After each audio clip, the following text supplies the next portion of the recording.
Bonsoir à tous, bienvenue dans Stratégistes Militaires. Nous sommes en direct en ce moment. Il est 23h11 en Espagne. Déjà le 13 février 2026 en Israël. Et de nouvelles informations sur ce qui va se passer, sur ce qui va arriver dans les prochaines heures, jours ou semaines en Méditerranée et dans le Golfe Persique. Israël et les États-Unis vont entrer en guerre et nous allons vous le raconter ici en direct avec vos likes, vos commentaires. Famille, c'est parti!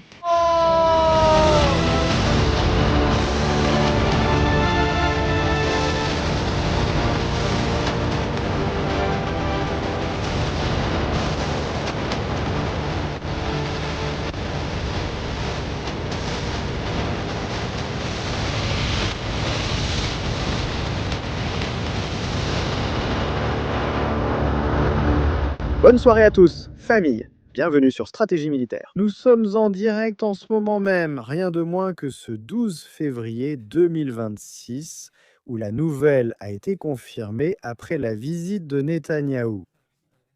Je pense que ce que nous disions hier soir, ce dont nous parlions hier soir, c'est que cette réunion a simplement servi à coordonner un peu. Comment cela va-t-il se passer? La chose qu'on appelle la guerre, que no es una cosa pequeña precisamente. Précisément coordonner un peu comment va se dérouler l'effort de guerre, quels sont les objectifs qui vont être fixés, contre qui vont-ils aller. Ceci est aussi important et vous allez être surpris.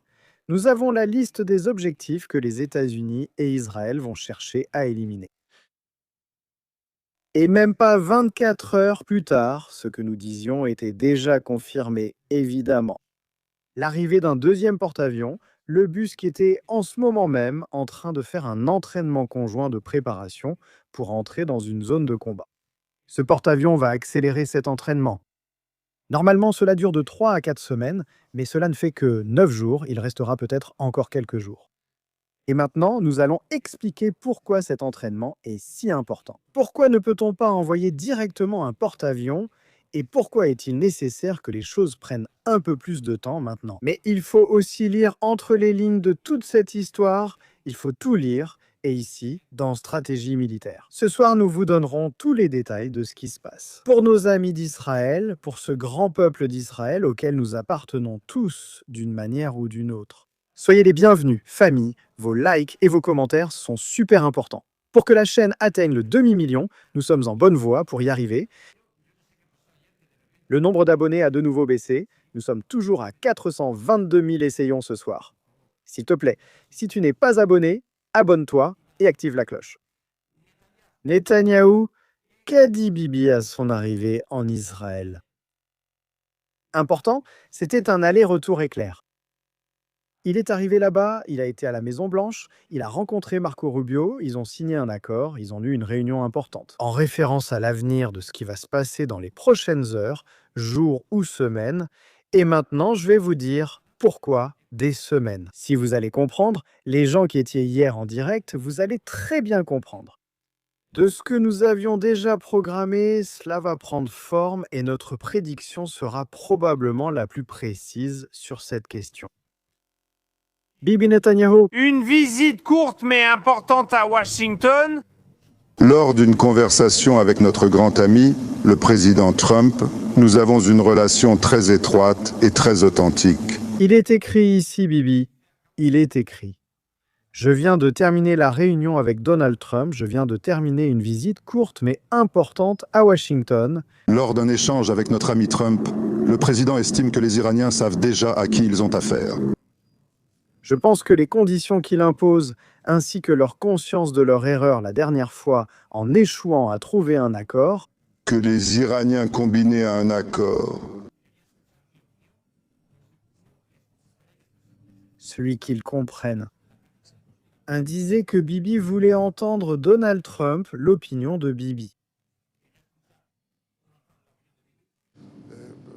Y Il disait écouter l'opinion de Trump. Du point de vue d'Israël, et à mon avis pas seulement d'Israël, il ne s'agit pas seulement de la question nucléaire, il s'agit aussi des missiles balistiques, de la perspective, et il ne s'agit pas seulement des missiles balistiques.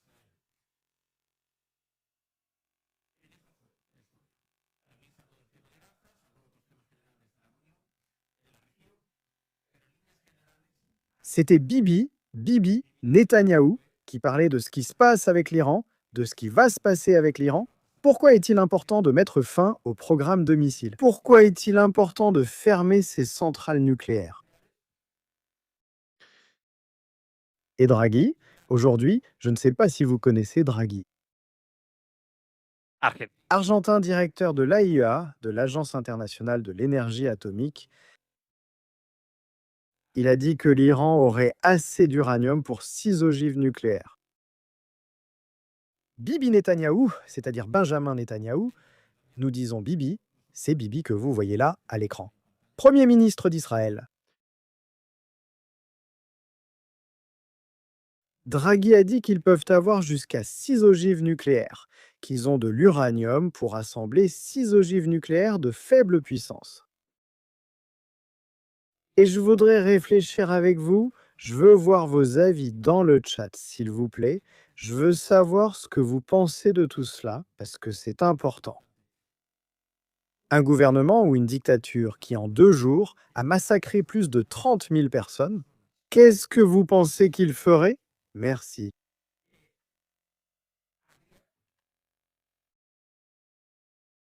Avec une arme nucléaire?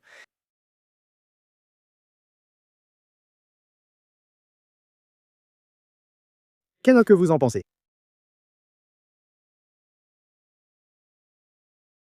Je pense que Raphaël Grossi l'a dit clairement. Excusez-moi, pas Draghi Grossi, je me suis trompé. Raphaël Grossi. Grossi.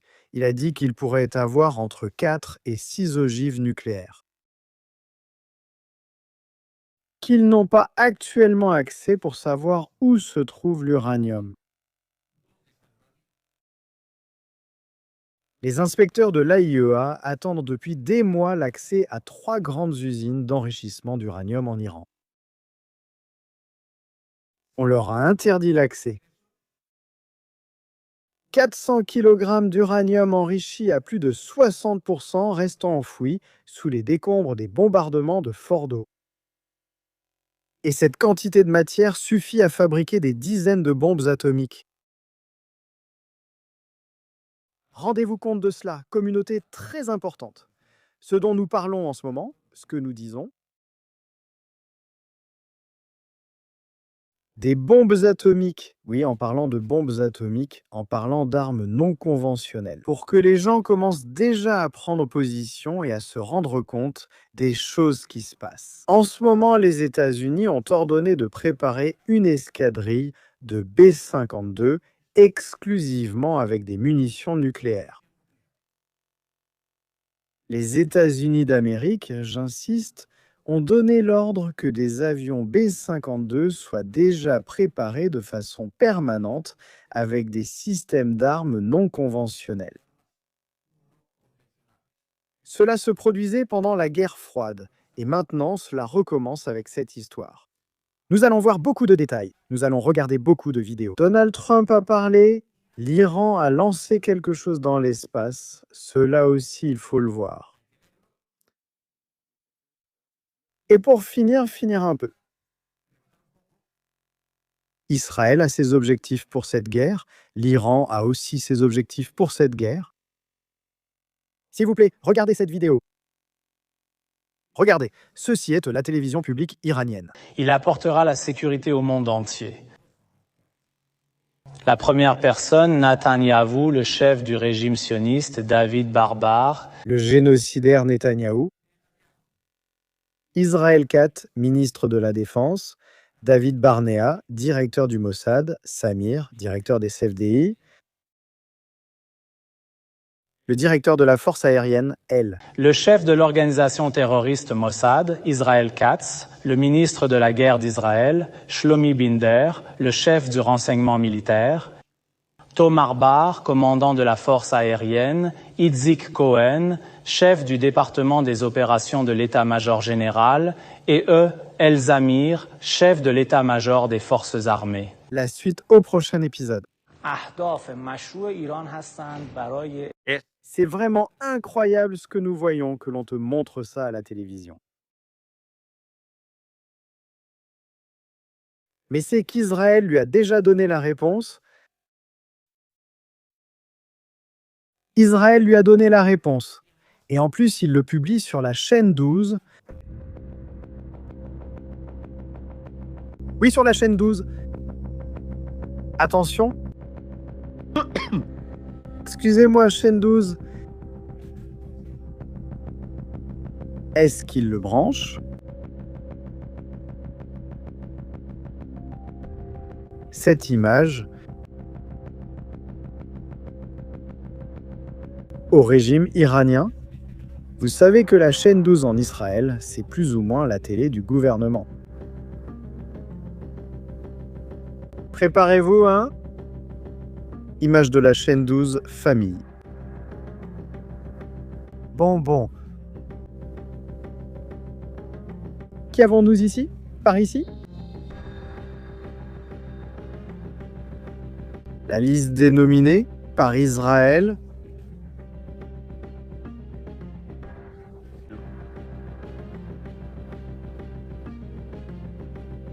Le commandant de la garde révolutionnaire, le commandant de l'armée Larijani, le commandant de la branche de lancement de missiles.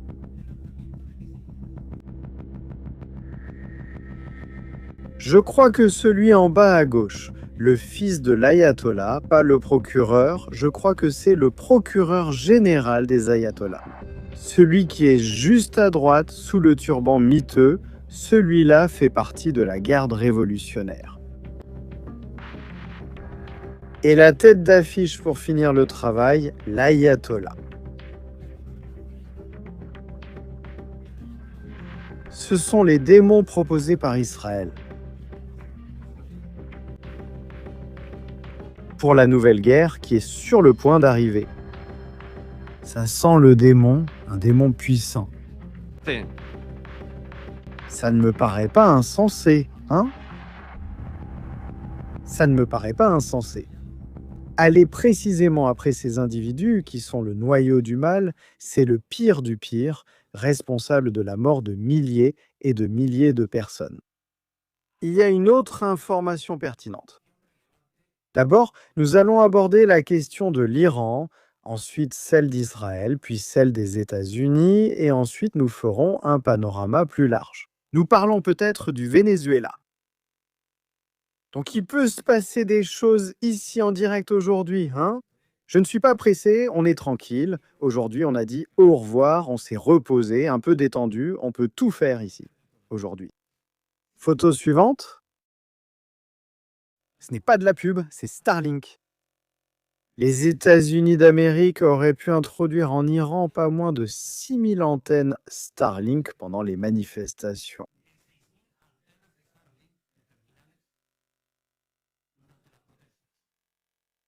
Pourquoi en aurait-il besoin? Pour que, lorsque la guerre commencera peut-être, il y ait des communications à l'intérieur de l'Iran, qu'il y ait des vidéos. Enfin, ils emportent aussi du matériel, hein? Attention à Mahmoud. Comme Asraf Toukzarit Chouagin, non, n'est-ce pas? Bien.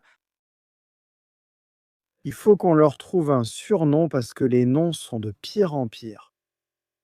Bon, moi je vais les appeler les vendeurs à la sauvette. Ils vont avec des couvertures sur eux. Ils sont couverts. En plus de ce qu'a dit la gamine. En plus de ce qu'elle a dit, j'ai dit oui, j'ai fait l'orthopédie et il a dit donnez-moi 2 places. La petite a dit ce qui suit. Je vais le lire. Je mets en fond le mouvement de la petite souris. C'est excellent. C'est excellent. Tron nous a demandé de lui permettre d'attaquer symboliquement quelques cibles et il allait nous permettre de riposter, mais nous avons refusé. Toute erreur de ce genre entraînera entre 3000 et 4000 morts aux États-Unis. Que Tron les a appelés pour leur demander la permission d'attaquer l'Iran symboliquement. Écoutez, on va bombarder 4 cailloux sur la montagne au-dessus du bunker de l'Ayatollah. On va détruire 4 entrepôts vides. Ensuite, on va lancer quelques...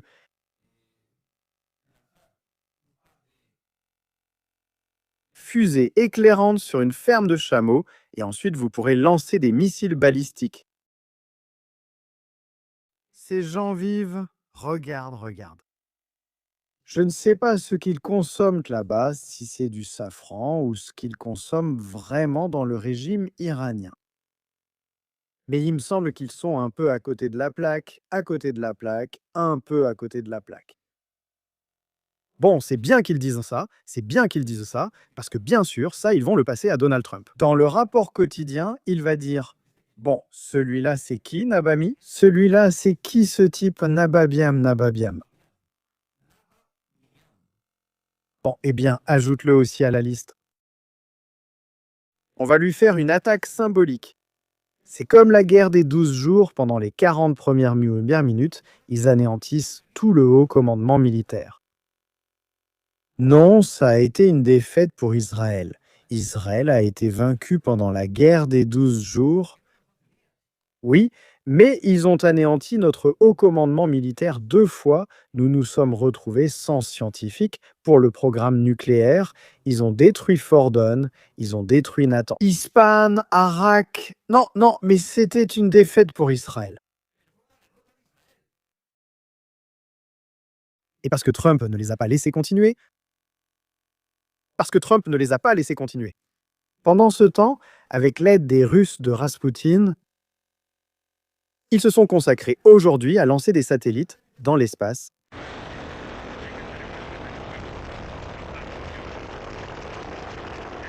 Depuis le site du Kazakhstan, dans un vaisseau russe, ils y ont placé une paire de satellites. Nous ne savons pas à quoi cela servira. Je suppose que ce sera pour trouver les dissidents des manifestations et les massacrer. Mais c'est à cela que l'Iran dépense son argent, à lancer des satellites pour espionner Israël, espionner d'autres nations. Les communications et toutes ces histoires. Mais vous allez tous mourir avec tout ça. Je ne fais pas de différence entre Hamas et l'Iran, c'est pareil, c'est la même chose. Préparez-vous, asseyez-vous, ouvrez bien vos oreilles à ce qui arrive maintenant. Ils ont interviewé nul autre que Oussama Hamdan. Oussama Hamdan, c'est celui qui n'a jamais connu la famine de sa vie. Il vit au Qatar. Là-bas, toute la journée, allongé, prenant le soleil avec de la crème solaire, entouré de femmes aux mœurs légères, mais portant la burqa et mangeant comme s'il n'y avait pas de lendemain. Oussama Hamdan a été interviewé.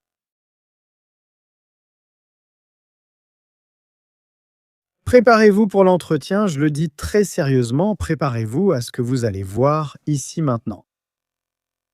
Parce que là, c'est vraiment le comble du comble. Le monde sort dans la rue pour dire, raconter et parler. Que la Palestine soit libre du fleuve à la mer, quel dommage, quelle tristesse, les pauvres. Israël génocidaire. Bon, non. Attention à cette partie de l'entretien, 40 secondes qui vont refléter la réalité du mouvement Hamas. S'il vous plaît, soyez attentifs. C'est épique à ça. Que voyons-nous sur les caméras vidéo avec des bandanas? Nous avons pu voir sur les caméras de type GoPro des types avec des bandanas sur la tête. Ils parlent du 7 octobre, non? With Qassam Brigade logos. Avec le logo des brigades Al-Qassam. Ils parlent d'octobre. On voit clairement qu'ils sont palestiniens, en train de tirer Young people at the Nova Festival. Sur de jeunes gens à la fête Nova. Who were these people if they were not your fighters? Qui sont ces gens si ce ne sont pas tes combattants? Demande le journaliste Oussama Hamdan. Préparez-vous, accrochez-vous à la table et tenez bon. I have to ask for that. Je dois poser des questions là-dessus. Parce que les Israéliens ont des traîtres qui ont tué les Palestiniens. Parce que les Israéliens ont été des traîtres. Ils ont tué des Palestiniens. Why not to film? habillés en Palestiniens. Ils ont trahi les Palestiniens en se déguisant en Palestiniens. Les Israéliens, parce qu'ils étaient déguisés en Palestiniens, Pourquoi n'ont-ils pas pu faire la même chose? Il dit Tu es en train de dire qu'Israël, Israeli Defense Forces que les forces de défense d'Israël dressed up I think se sont déguisés en djihadistes du Hamas, people I like your think the fighters to Israelis- kill them. comme tes combattants pour tuer des juifs? Je pense que les Israéliens inventent une grande histoire. Il dit, je pense que les Israéliens ont inventé une histoire fausse. Sur la façon dont les Palestiniens ont tué des civils, De la façon dont les Palestiniens ont tué des civils to justify kill pour justifier tuer 75 000 personnes à Gaza.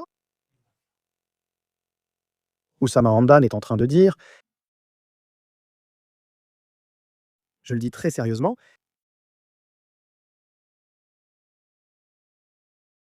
il est en train de dire cet être de lumière sinistre, s'il en est. Que les FDI se sont déguisés en brigade Al-Qassam le 7 octobre et sont allés à la fête Nova pour massacrer des juifs.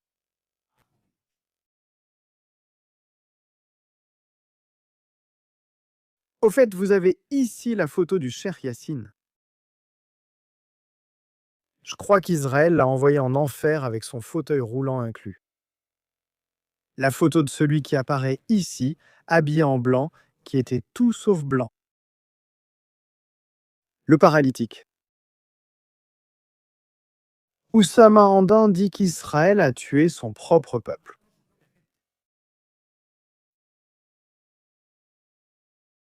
Hier ou avant-hier, je ne me souviens plus quel jour c'était, je vais chercher par ici, c'est l'un de ceux que j'ai récemment. Je pense qu'il est important de rappeler aux gens pourquoi Israël en est là où il est, pourquoi tout ce qui s'est passé est arrivé, pourquoi tout cela s'est produit. Je trouve tout cela important.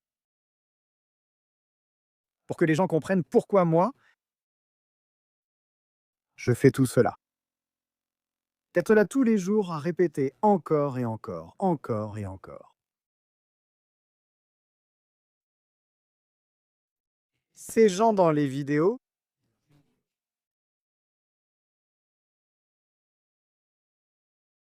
parlaient en arabe. Ils étaient vêtus comme les brigades d'Al-Qassam et accompagnaient leur commandant militaire.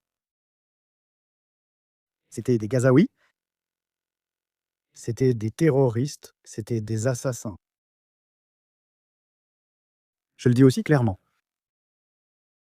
J'ai été sur les lieux, j'ai géolocalisé chacune des vidéos que j'ai pu géolocaliser.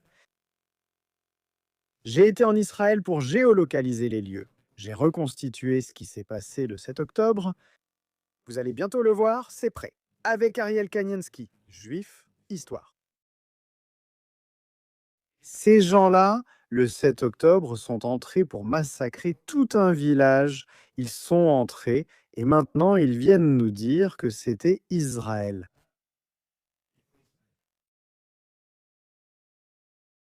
C'est toujours la même chose. Quand quelque chose se passe dans le monde, ce sont les Juifs. Quand il arrive quelque chose de mauvais dans le monde, c'est le Mossad, c'est comme ça. C'est le matin du 7 octobre 2023.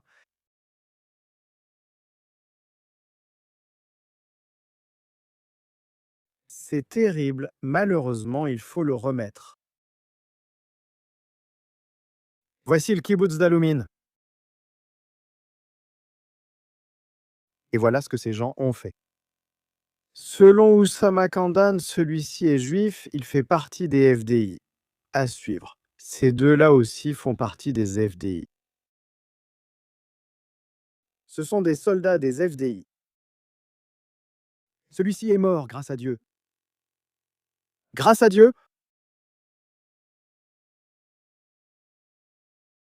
et il tire sur les gens pour que les gens comprennent.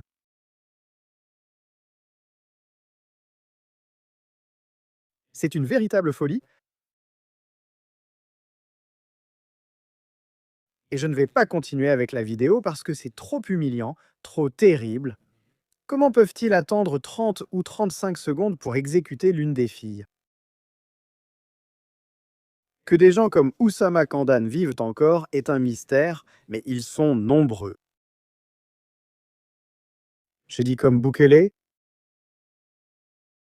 il est en vie. Même si ce n'est pas quelque chose qui me plaît, Bukele le dit à propos des droits de l'homme. Moi, je le dis à propos de tous ces gens. C'est le comble du comble, le comble du comble. Mais eux, ils continuent comme si de rien n'était, ils ne vont pas se désarmer. Ils vont préparer un autre 7 octobre dès qu'ils en auront l'occasion, et on recommencera. Comme avec la guerre des 12 jours, tout cela aurait déjà pu être terminé. Tout cela aurait déjà pu être terminé. D'une manière ou d'une autre. Allons-y maintenant directement avec Donald Trump. Allons-y maintenant parler. Au fait, le président de la Grèce en a fait une à Erdogan. Préparez-vous. Le président de la Grèce a remis Erdogan à sa place. Je vais me placer dans une zone stratégique pour ne pas être éclaboussé par les virus. Je vais me mettre par ici en bas. Je me cache derrière le filigrane. Voilà. Sí. Le président de la Grèce signe un accord avec Erdogan. Il est en train de se moucher. Excusez-moi, c'est un peu... si vous êtes en train de dîner, ne regardez pas. Il se mouche un peu le nez.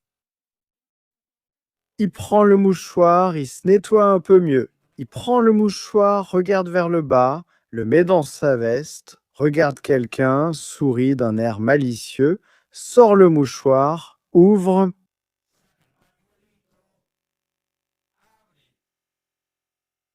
Le petit livre où ils vont signer. Et il l'offre en souvenir à Erdogan. Et il rit. Il n'a vu personne.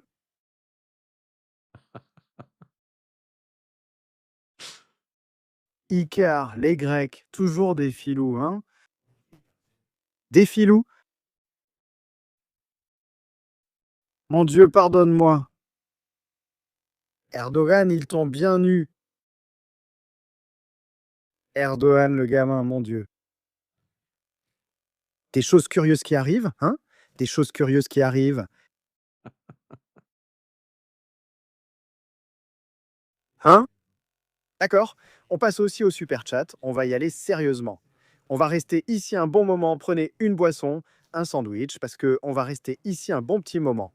On a beaucoup de choses dont il faut parler. Je ne vais pas ouvrir 20 directs aujourd'hui, je vais en ouvrir un seul. On va aussi parler de ce qui s'est passé au passage. Bon, il y a des dernières nouvelles, il y a du breaking sur ce qui s'est passé, mais il y a aussi autre chose d'intéressant.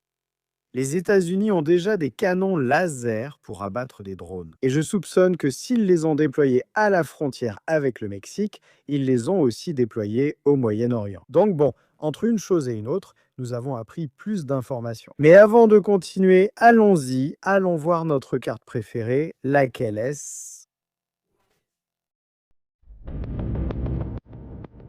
C'est la carte des avions. Allez, on y va. La famille, on est en direct en ce moment. Stratégie militaire. Un peu de joie, d'enthousiasme. 11 000 personnes absentes. On va donner un coup de pouce à la chaîne avec vos likes. On va s'abonner. Et voyons comment vont les choses dans le Golfe Persique.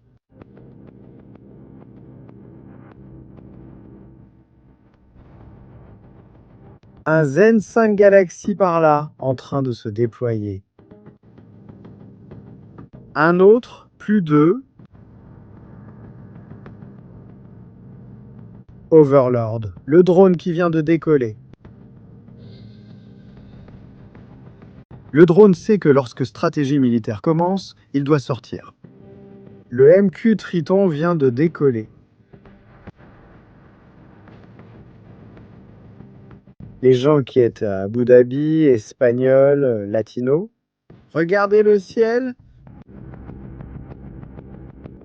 Regardez vers le nord-ouest et vous allez voir un gros oiseau à 754 mètres d'altitude. Et il monte. Eh bien, le Triton commence son travail nocturne, surveiller les terroristes dans le détroit d'Ormuz. On continue.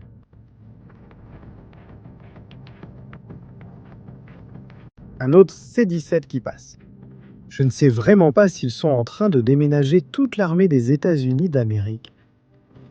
Et ça ne s'arrête pas, ça ne s'arrête pas.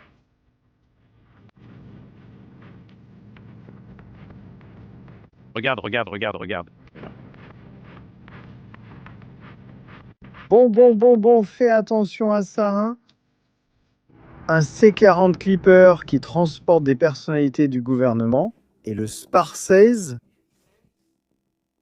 Un autre 40 Clipper, les deux ensemble, en route vers l'Europe. Eh bien. Et un Dornier de surveillance aérienne, ou peut-être de transport personnel. Non, celui-ci est pour le transport personnel. En route aussi vers l'Europe. Ici, les choses commencent à devenir intéressantes. Eh bien, salutations à La Havane, vous avez un P8 dans la zone nord. En ce moment, dans la zone nord de La Havane. P8, là-bas, en train de tourner. Un Pegasus ravitaillant en vol.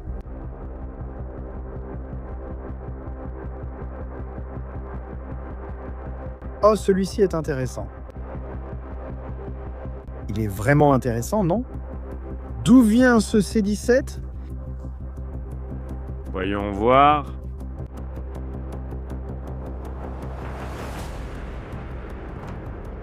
Depuis le Ghana? Ah, c'est qu'il va se déployer. Un contingent va être déployé pour combattre le terrorisme au Nigeria. Et ce C-17 a fait un tour par là. Bien.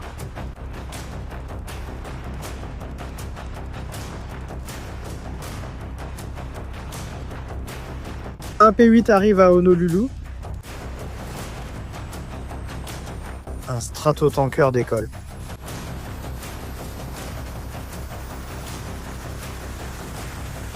D'accord? Plus ou moins, la situation est déjà sous contrôle.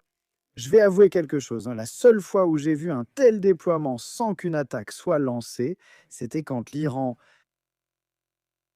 a lancé une attaque en réponse à l'assassinat de Qassem Soleimani. Les États-Unis ont déplacé beaucoup de matériel et à la dernière minute, Donald Trump a annulé l'attaque parce que Bibi lui a dit de l'annuler. Sinon, ce serait déjà fini. Le jour de Qassem Soleimani, on le dit, je le dis très très sincèrement, depuis l'époque de Soleimani, on n'avait pas vu quelque chose comme ça. L'attaque a été annulée la dernière fois, mais je pense que cette fois, elle aura lieu et sera encore plus importante. Passons aux commentaires et au super chat, la famille. Il nous reste Donald Trump et beaucoup d'autres choses à voir. Alors, ne pensez pas que parce qu'on met ici le super chat, on va terminer l'émission, car ce n'est pas le cas. On va voir encore plus de choses. Mon Dieu, le gamin grec, hein. Il lui a mis dans le nez. Salut. Crise mondiale due à une crotte de nez. La Turquie déclare la guerre à la Grèce à cause d'une crotte de nez, vous n'imaginez pas. Le président grec. Merci aux lanceurs de crottes de nez contre Erdogan. Les titres doivent être terribles. Bon, allons-y avec le premier extrait de Donald Trump sur la situation. Au fait, j'ai oublié de le dire hier. Il y a des rumeurs selon lesquelles ils auraient évacué l'ayatollah hors de Téhéran, mais ce ne sont que des rumeurs. Cela ne veut rien dire. Que ce soit vrai, cela aurait du sens. Personnellement, je pense qu'il serait assez logique de sortir l'ayatollah de Téhéran avant qu'il ne disparaisse dans le noir. Nous allons commencer avec Trump et nous allons aussi faire des commentaires en même temps. Le président Mokozo s'en va, nous allons maintenant faire entrer POTUS. Yvette, merci beaucoup Sarah, merci beaucoup d'être ici avec nous. Starline, merci beaucoup Pamplemousse. Nous commençons Arnais, nous commençons aussi Mathias. Salut les tatistes, quand est-ce que la guerre va commencer? Et qu'ils arrêtent de menacer les Iraniens, ils tirent ça en longueur comme un chewing-gum. Je vais te le dire maintenant, je vais te donner les dates que j'ai dans mon journal de bord. Bon, les tatistes, il y a un problème de son avec des saturations pendant que tu parles? D'accord, on va regarder ça, on va voir. On va voir, je crois que maintenant c'est bon. S'il vous plaît, confirmez que le son est bon, que tout va bien, qu'il n'y a pas de saturation. Merci pour votre collaboration. Je règle quelques paramètres pour améliorer un peu. Ils appellent toujours le chat morve nucléaire. Mon Dieu, non. Ne riez pas.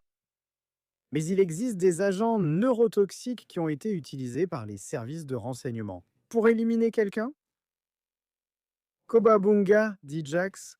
Je sais que c'est Kobabunga, je n'en ai aucune idée.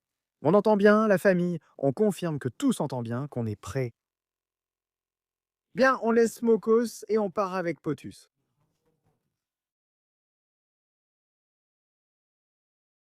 Donald Trump a surtout parlé de Bibi, il a parlé de la personne de Bibi, et il a dit qu'il ne comprend pas. Pourquoi n'a-t-il pas été gracié pour en finir avec ce procès minable qu'ils font à Bibi? Pour quelques cigares et bouteilles de champagne.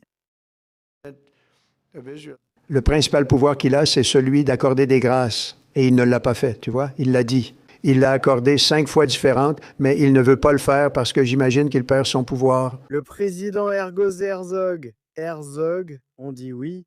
Herzog, président Herzog. Il n'a pas voulu lui accorder le pardon Ah, à Bibi, parce que s'il le fait, il risque de perdre son pouvoir. Tu penses que le peuple d'Israël devrait vraiment le couvrir de honte? Il est honteux. Il dit. Je pense que le peuple d'Israël devrait avoir honte.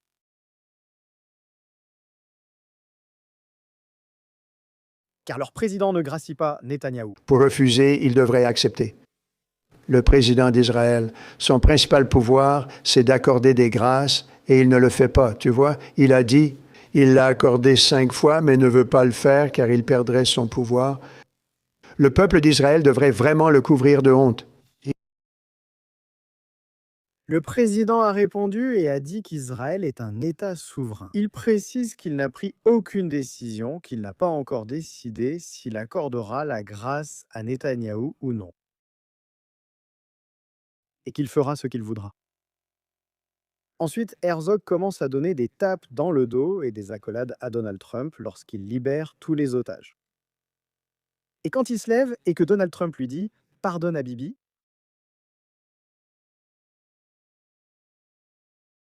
en Israël, il se passe des choses étranges et il y a des gens bizarres. Très très bizarres. Vous avez demandé et vous avez dit « Quand aura lieu l'attaque contre l'Iran ?» Moi, dans l'émission d'hier, ceux qui ne l'ont pas vu l'ont raté. Lors des secondes chances, j'ai dit que le ramadan commence. Nous avons un mois de ramadan. Le porte-avions doit se préparer avec le groupe d'attaque. Nous entrons dans la semaine du 16 février, du 23 février 2 semaines. Semaine du 2 mars. Avance. 9. 2 mars, 4 semaines. Et à partir de là, la guerre commence. Pourquoi? J'ai dit ça hier? Parce que le porte-avions doit suivre un entraînement pour être adapté au combat avec les unités qui vont participer au déploiement. Sinon, il peut arriver des choses comme ce qui s'est passé en mer Rouge, que les États-Unis ont abattu un de leurs propres avions, par manque d'entraînement, de connexion et de communication entre le porte-avions, le groupe d'escorte et les avions lors des opérations. Ce que l'on fait lors de ce type de déploiement, lors de ce type d'entraînement, à quelques milles des côtes des États-Unis, c'est des exercices de combat, des simulations de guerre, pour que tout le monde soit prêt et sache comment il doit travailler. Les équipages, dont certains n'ont jamais été déployés, ce sont de nouveaux équipages, doivent de connaître le format de combat des États-Unis d'Amérique. Si cela n'arrive pas, il peut y avoir des erreurs, mais on peut accélérer, et c'est ce qui va se passer. Le déploiement du bus va s'accélérer. Dans le quartier, Je pense que dans le mois prochain, quelque chose comme ça ne devrait pas. Ça devrait arriver rapidement. Il devrait accélérer très vite. Oui. Fran dit, je pense que vers le mois prochain,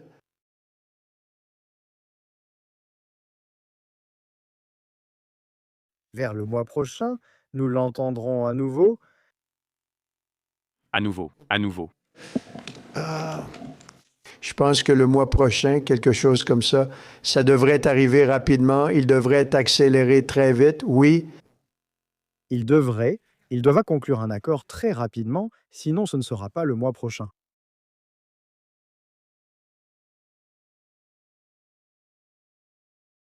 C'est le calendrier prévu pour l'Iran. C'est le temps. Pour que Jorbus soit en position de combat. 3-4 semaines. Et c'est exactement ce que j'ai dit. J'ai dit que ça ne vous plairait pas parce que ça ne vous plairait pas. Ce n'est pas amusant d'être dans l'incertitude de savoir s'ils vont déjà sortir l'ayatollah ou non. Les gens souffrent, Israël souffre, mais c'est une course de fond, hein, c'est un marathon. Ici, ce n'est pas le plus rapide qui gagne, c'est une question d'endurance. Et les États-Unis ne sont pas vraiment pressés. Même si nous pensons qu'ils sont pressés à cause de l'Iran, ils ne sont pas pressés du tout. Pas du tout. Pourquoi ne sont-ils pas pressés? Ceux qui devraient s'inquiéter, c'est eux. Les Iraniens.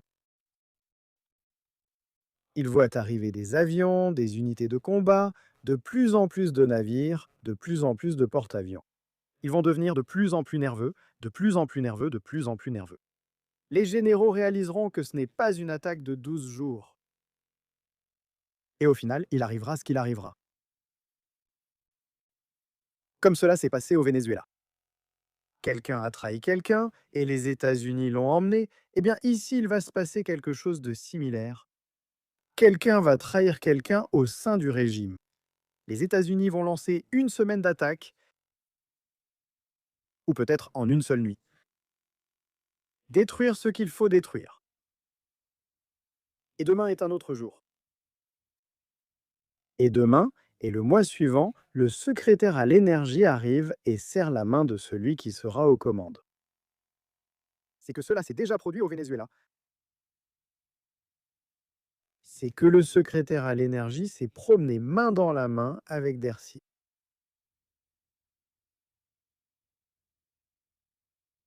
Vous comprenez ce que je veux dire? Il n'y a pas d'urgence, les États-Unis agissent comme avec le Venezuela, mais cela nous échappe. Mais techniquement, il y a des avions de patrouille maritime, il y a des avions de guerre électronique qui sont en train d'établir une connexion. De tout ce qui se passe là-bas, ils sont Eh,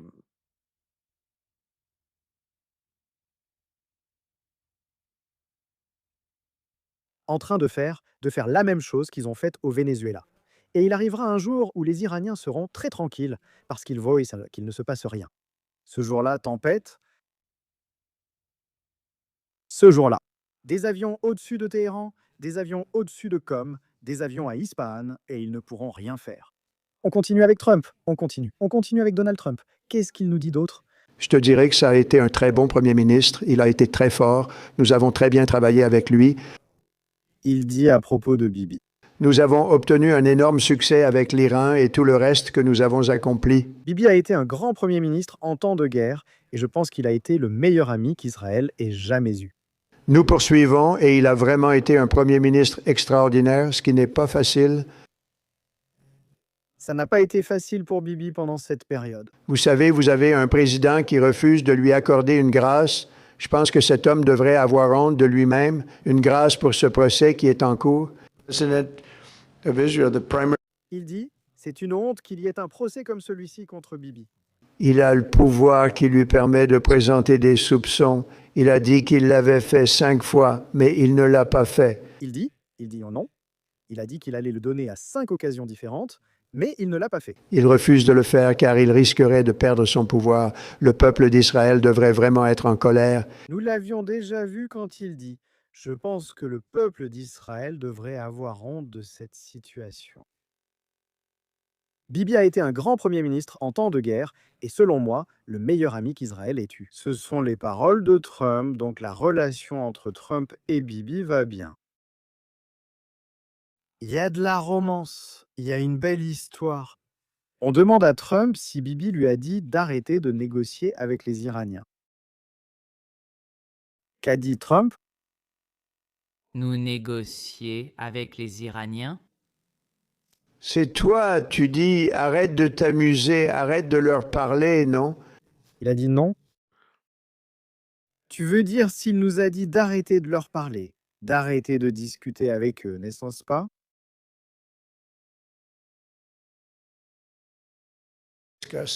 Je leur parlerai quand j'en aurai envie. Je parle avec les Iraniens autant que je veux, n'est-ce pas? Nous verrons si un accord avec eux est possible. Nous verrons si un accord est possible avec eux. Nous devons passer à la phase 2, phase 2. Et sinon, nous devrons passer à la phase 2. Passer à la 2. Et la phase 2 va être assez difficile pour eux. Phase 2. Je ne cherche pas ça. Non, je ne cherche pas ça. Mais phase 2. Monsieur le Président. Vivi n'est pas allé là-bas pour lui dire de ne pas négocier avec l'Iran, mais pour lui dire ou bien le programme nucléaire, les missiles balistiques et le financement du Hezbollah et des Houthis prennent-ils fin? Ou bien je vais attaquer. C'est que Vivi n'est pas allé convaincre Donald Trump. Vivi est allé lui dire « ABC, voilà la situation ». Nous sommes un pays menacé par des types qui, en 2 jours, tuent 30 000 personnes. S'ils obtiennent une arme nucléaire, ou quand ils auront suffisamment de missiles balistiques que personne sur cette planète ne pourra arrêter, ils vont les lancer pour raser nos villes. Ça n'arrivera pas. Mais la gauche israélienne le sait aussi et elle le soutient également, c'est-à-dire que la gauche israélienne veut aussi qu'on fasse exploser l'Iran. Ici, aucune fissure, seulement une réalité aussi solide qu'un temple. Ou aussi grande qu'une pyramide. Sous-titre créé par Dima Torzok. Qu'a-t-il dit d'autre sur l'Iran? Un autre extrait. Tout a tourné autour de l'Iran aujourd'hui. Suite à sa réunion avec le Premier ministre Netanyahou hier, as-tu changé d'avis concernant ces négociations avec l'Iran? As-tu envisagé de changer d'une manière ou d'une autre le sujet de tes négociations avec l'Iran? Nous devons parvenir à un accord.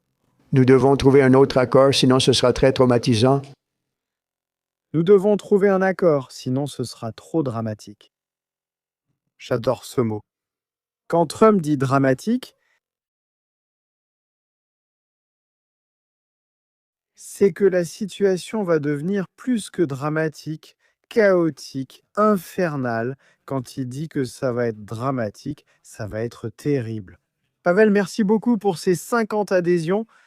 Plus vous écrivez dans le chat, plus vous avez de chances de gagner une adhésion pour devenir membre de cette chaîne qui est votre communauté, qui est devenue une référence en matière d'actualité. Ils disent que le son ne s'est pas arrangé, mais moi je pense que c'est bon. Encore 50 adhésions. 100 adhésions de Pavel, merci beaucoup, s'il vous plaît. Confirmez-moi que le son a été réparé et qu'on entend bien. J'ai besoin d'une confirmation. On entend bien, tout va bien. Encore 50, 150. Mon Dieu, mon Dieu, mon Dieu, qu'est-ce qui se passe ici ce soir? Pavel, que quelqu'un surveille Pavel. Pavel déchaîné. Comment Sylvie? Déchaîné. Bien sûr, ici, les choses avancent. En temps et en heure. En temps et en heure. Les États-Unis veulent contrôler le pétrole iranien. Que personne ne se trompe, C'est une réalité, il ne faut pas non plus le cacher. Le secrétaire à l'énergie veut-il quelque chose comme ça? Aujourd'hui au Venezuela, Iranien, qu'est-ce que dit le secrétaire à l'énergie, le 23?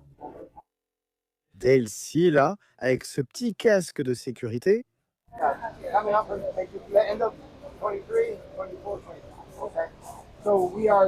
il n'a plus mal à la main. Très fier. Le comité n'est pas seulement bon, Car le secrétaire à l'énergie veut aussi aller en Iran. Ça y est, c'est écrit, n'y pensez plus.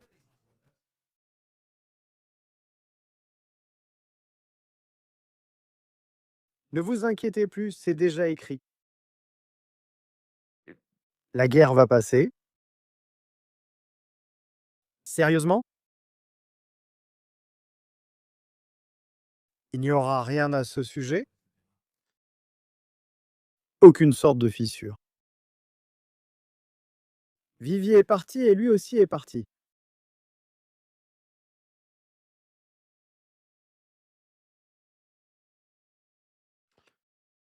Aucune fissure. Il n'y a vraiment aucune fissure entre eux deux. Voici l'histoire. 200 adhésions Pavel, mon Dieu. Est-on aussi sûr d'une attaque que des adhésions de Pavel? Aussi certain que ça? Ici, l'histoire, c'est qu'il faut accumuler une force militaire tellement grande que tout se passe très vite. L'économie israélienne est en train de se redresser en ce moment. Le shekel prend de la force face au dollar. C'est un moment de projection économique pour Israël qui sort de la guerre de Gaza et qui se remet économiquement. Les gens qui viennent d'Israël pourront le constater. Dès que cela sera terminé avec l'Iran, Israël va décoller. Économiquement, je veux dire, Israël va décoller. Ça va être un véritable essor économique en Israël. Les gens qui veulent acheter une maison, achetez-la maintenant. Même si c'est déjà cher, achetez-la avant qu'il ne soit trop tard. Parce que les prix vont augmenter, l'économie va se redresser et tout va aller de l'avant. Mais ici, il y a des choses qui sont inévitables pour que le monde soit plus sûr, pour que le monde soit meilleur. Sous-titre Dima Torzok. Pacifico, je ne sais pas si je dois le dire ainsi ou plus amicalement. Le régime ne peut pas rester. Le régime des ayatollahs ne peut pas rester. Par conséquent, l'opération ne commencera pas tant que ce porte-avions ne sera pas là. Tant qu'il n'arrivera pas avec les destroyers, il emmènera 3 ou 4 autres destroyers. Comme je l'ai dit, il n'y a pas d'urgence. Incident en mer des Caraïbes.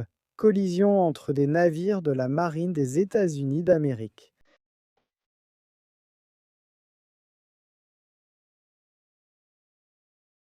Cela était en train de se produire. Une opération logistique. Un navire logistique lui donnant du carburant à un destroyer. Le USS Truxtun, Truxtun, Truxtun, Truxtun,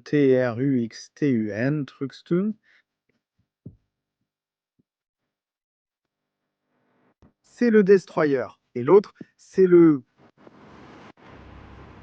TAOE 6. TIOE 6, TIOE Incident. Regardons la vidéo.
Il y a eu 2 blessés. Il y a eu 2 blessés. C'est une manœuvre dangereuse. En réalité, ce que nous voyons ici est une manœuvre en haute mer. Dangereuse. 2 navires de fort tonnage se placent l'un à côté de l'autre. La vitesse qu'ils doivent maintenir doit être constante.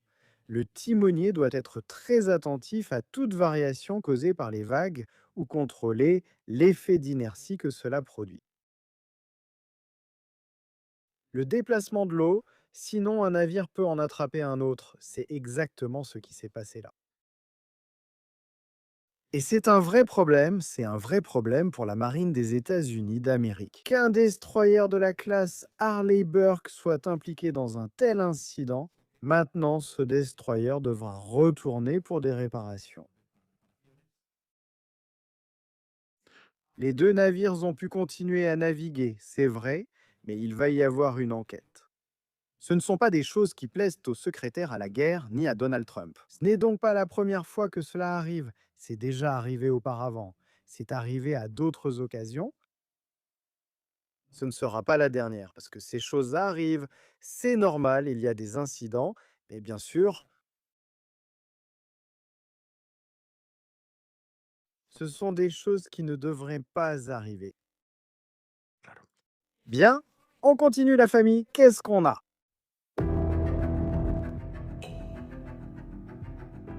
Plus de nouvelles, encore des choses en arrivent. Le président Trujillo et le premier ministre Netanyahou ont également examiné des scénarios possibles de guerre et d'attaque militaire. Des plans de contingence pour protéger le front civil d'Israël contre un éventuel bombardement de missiles iraniens. Qu'est-ce que j'ai dit ? Cette réunion n'a pas été faite pour négocier. Elle a été faite pour dire « nous avons ceci, nous avons cela, et vous, qu'est-ce que vous allez apporter ?» Et on va s'en prendre à l'ayatollah ? Aussi clairement que ça, hein ? Aussi clairement. Je veux dire, ce n'est pas une chose. Il ne s'agit pas de savoir si on négocie ou pas. Ici, on va déjà envoyer un autre porte-avions, et avec 2 porte-avions, oui, on attaque l'Iran. Avec un, on attaque. Avec l'autre aussi, on le fait plier. Merci. Ça, les États-Unis d'Amérique adorent le dire, on le fait bien plier. Qu'est-ce qu'on a d'autre ? Quoi ? C'est de l'information, merci. Mais ici, il n'y a pas beaucoup de commentaires. Il y a des rotations d'avions dans la zone d'opération. De quoi suis-je en train de parler ? Aujourd'hui ? Quelque chose s'est-il passé en Méditerranée ? Des avions stratotankers sont partis de la base d'Al-Udeid. Ils se sont positionnés en diagonale de la Sicile. D'autres sont partis de Morone et ont ravitaillé quelques avions. Ces avions qui ont été ravitaillés en vol ont reçu du carburant et une escorte leur a été fournie. On soupçonne qu'il s'agit d'avions F-15E ancienne version, pas les X, qui sont partis de la base aérienne de Jordanie pour laisser la place aux F-35 qui vont arriver. C'est-à-dire, les avions F-15 vont être remplacés par les F-35 Merci.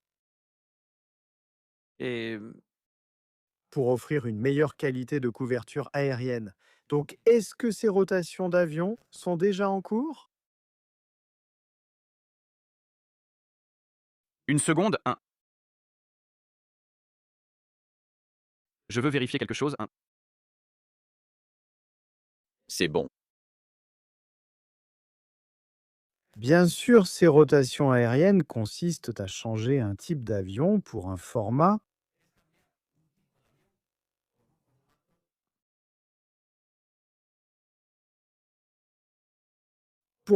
différent. Où se trouve cette base ? Allons voir ça.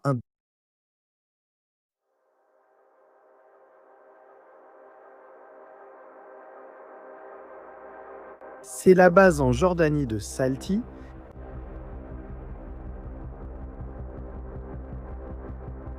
Les avions F-15 qui sont déployés vont-ils être remplacés par des avions F-35 ? Un groupe de F-15 sera laissé.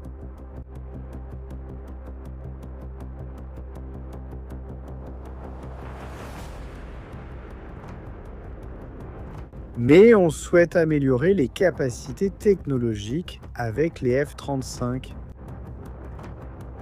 C'est important.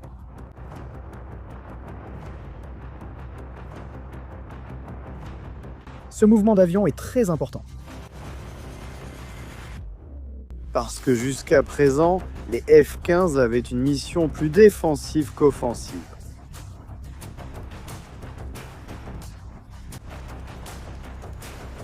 Si maintenant ils vont déployer les F-35, c'est que le profil de mission va changer, il va s'améliorer. Pour la pénétration dans l'espace aérien ennemi, ce qui est donc possible. Eh bien, il s'est aussi passé beaucoup de choses aujourd'hui au Venezuela. Tandis que nous reviendrons ensuite sur le sujet de l'Iran, nous allons changer un peu de sujet. Nous changeons. Kion. Venezuela.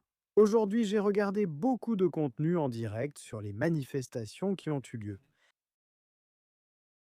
Le chavisme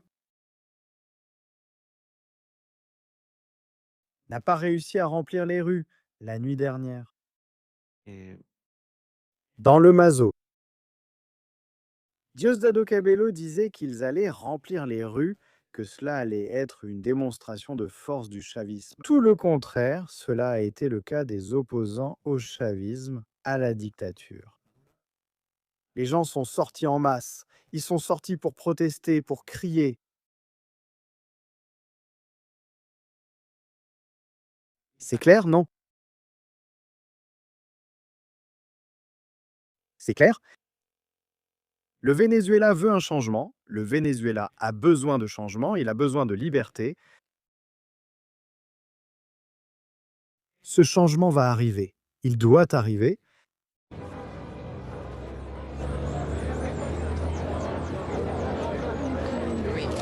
Il doit arriver.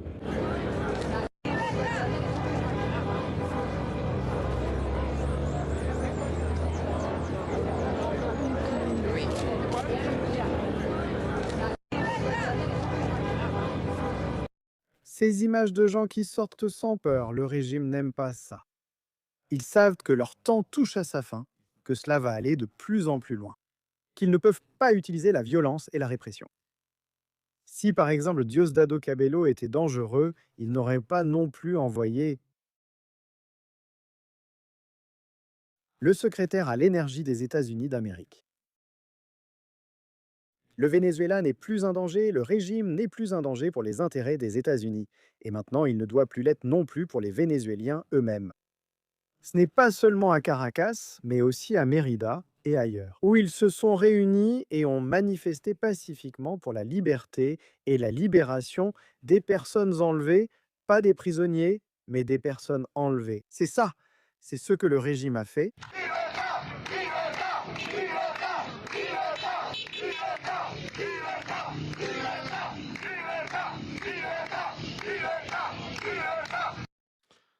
Cependant, le régime, de son côté, a pu faire peu ou rien. Ils ont emmené le secrétaire à l'énergie liberté pour se promener quelque part, rien de plus. Il n'y a pas eu plus, il n'y a rien de plus. Nous ne voulons pas chercher plus d'explications. Le chavisme est mort. Le chavisme ne sera plus l'avenir du Venezuela. Il ne le sera pas.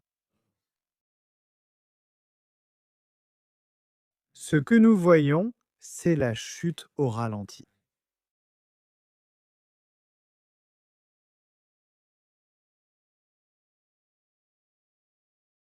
Petro s'est maintenant engagé dans une guerre avec Cabello. Ils se sont échangés des messages venimeux. D'ailleurs, voici ce que disait Cabello hier soir dans l'émission El Mazo. Le président colombien, Gustavo Petro, a proposé à son homologue américain, Donald Trump, à Washington, que l'armée de son pays et celle du Venezuela affrontent ensemble les narcotrafiquants qui opèrent dans les régions frontalières. Je n'ai pas une si bonne mémoire, mais cette proposition, le président Nicolás Maduro l'a faite à Petro il y a environ un an, exactement un an, et il n'a jamais donné de réponse. Il part aux États-Unis pour prétendre que c'est son idée. Mais il y a des gens bizarres dans ce monde, des gens très bizarres dans ce monde. Noticias. Santander, on entend au loin le traître. Santander, vous vous souvenez quand Nicolás Maduro criait à haute voix « Sors d'ici, Santander, n'est-ce pas ?» Petro, il lui a répondu sur Twitter. Eh bien, il a écrit toute une Bible à Diosdado. Il lui a dit « Diosdado a raison, mais il se trompe sur un détail. » Attends, il faut bien formuler ça. Maintenant, ça. Il y a une embrouille entre Diosdado Cabello et Gustavo Petro. Diosdado a raison, mais il se trompe sur un détail. J'ai fait la proposition à Maduro d'avancer des opérations entre les deux pays, la Colombie et le Venezuela, à la frontière pour arrêter l'ELN. Lorsque le dialogue avec l'ELN a été gelé, dans lequel le Venezuela, tout comme Noriega, avait aidé en tant que pays garant, depuis le gouvernement Santos entre l'ELN et l'État, il n'a jamais été convenu de cesser le feu du côté colombien. L'assassinat d'environ 200 paysans par l'ELN dans son conflit avec le Front 33 dans le Catatumbo. Il invite aussi le gouvernement Biden à discuter avec Macron et Maduro pour effectuer un blocus naval sur la route vers Haïti afin d'arrêter le flux de narcotrafic vers l'île qui provient précisément de la cocaïne transportée depuis le Catatumbo. Ce flux finance les bandes qui détruisent Tahiti. Et Diosdado se trompe-t-il ? Y a-t-il eu une opération coordonnée du gouvernement vénézuélien contre l'ELN dans le Zulia et l'armée colombienne a-t-elle agi contre l'ELN ? Du côté de Tibou, la coordination a été assurée par le ministre de la Défense, Velázquez, avec le général Padrino. La coordination s'est affaiblie du côté colombien à cause des relations entre les États-Unis et le Venezuela et de l'état de guerre qui régnait. Je n'ai soutenu aucune forme d'invasion du pays frère, ni le bombardement de Caracas. Et je pense que l'action contre le narcotrafic, du point de vue policier, doit désormais se faire à l'échelle mondiale, et surtout à l'échelle latino-américaine, caribéenne et américaine. Nous avons donc coordonné les services de renseignement policiers entre le Brésil, le Venezuela sous Maduro, l'Équateur, le Pérou et la Colombie. Écrit ici encore 20 000 choses de plus. Diosdado est furieux contre Petro. Il s'attendait à ce qu'on le prévienne le 3 janvier de ce qui allait se passer. Petro est tombé, Petro a été à la Maison-Blanche. Il a distribué des casquettes MAGA. C'était Petro, il joue au super ami de Trump. Voir pour croire.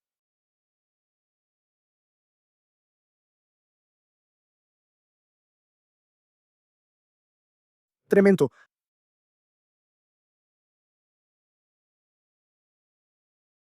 Tremendo, tremendo. On a dit que Diosdado est maintenant la cible. On a dit que Diosdado va être éliminé. On a dit... Des amis de POTUS ont dit ça. Je suis désolé de dire que non. Non. Si Diosdado avait été un problème ou s'il était un problème pour les intérêts des États-Unis, il serait déjà mort. Diosdado a dit hier soir « Je fais le discours qu'on m'a dit de faire ». Laissant entendre, on m'a dit de dire ça. Mais pas Diosdado. On ne va pas l'attaquer avec un drone, rien de tout ça. Si c'était le cas, ce serait déjà arrivé, j'insiste, ce serait déjà arrivé. La situation que nous voyons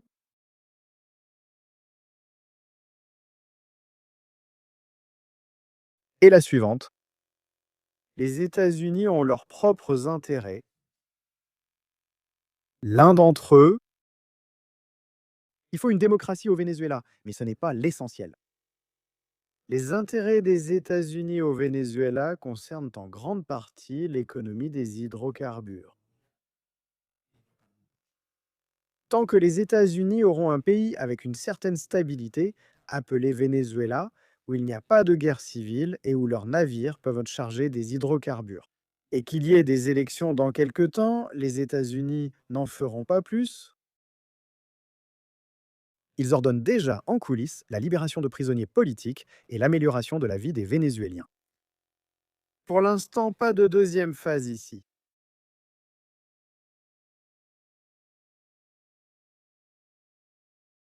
Je sais que cela peut déplaire à certaines personnes ou vraiment déranger d'autres. Trump lui-même a dit qu'il s'entendait à merveille avec Delcy.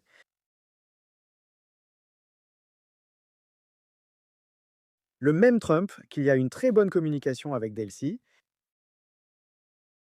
S'il y a une bonne communication avec Delcy, cela veut-il dire donc qu'ils ne vont pas changer? Les États-Unis, on ne change pas ce qui marche. Que ça nous plaise ou non, qu'on le veuille ou non, mais c'est comme ça. Ils ne vont pas le changer. Delcy est en ce moment au milieu d'une campagne de blanchiment. Maintenant, nous sommes Venezuela, son parti. Elle va commencer à naviguer en solitaire pour se présenter à des élections et gagner des élections. Ou sinon chercher une retraite. Avec le pardon des États-Unis d'Amérique et leur protection pour avoir facilité la période de transition vers la démocratie. Cela ne va pas plaire à beaucoup de gens. Mais il vaut mieux le dire maintenant, plutôt que les gens reçoivent le choc par surprise. Si ce n'était pas le cas, cette image que vous voyez ne serait pas en train de se produire. Si les États-Unis avaient voulu mettre X personnes, je ne vais pas dire qui, mais vous savez tous de qui je parle, je ne veux pas non plus sous-estimer les aspirations de qui que ce soit, ils l'auraient fait. Cependant, ils ont choisi qu'ils fassent partie du régime. Ceux qui continuent à contrôler le pays, ceux qui continuent à gérer une partie du pays et à prendre certaines décisions, mais la grande majorité d'entre elles viennent et proviennent des États-Unis d'Amérique. La libération des prisonniers vient des États-Unis. Le fait qu'il n'y ait pas eu de violence aujourd'hui dans les rues du Venezuela vient des États-Unis.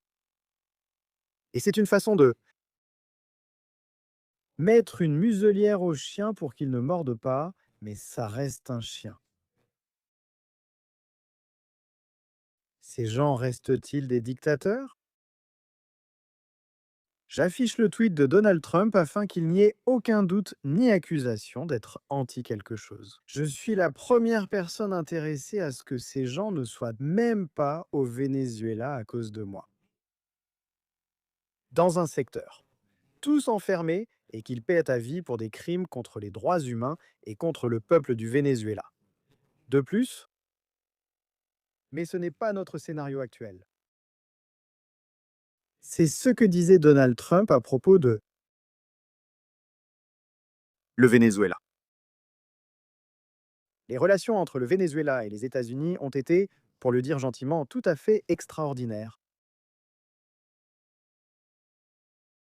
Tout à fait extraordinaires. Nous entretenons d'excellentes relations avec la présidente, Delcy Rodríguez et ses représentants. C'est-à-dire, vous avez donné la légitimité à Delcy Rodríguez en tant que présidente, pas présidente intérimaire ou représentante, où Delcy Rodríguez n'est pas présidente. Le pétrole commence à couler, et d'énormes sommes d'argent, qu'on n'avait pas vues depuis de nombreuses années, vont bientôt aider énormément le peuple du Venezuela.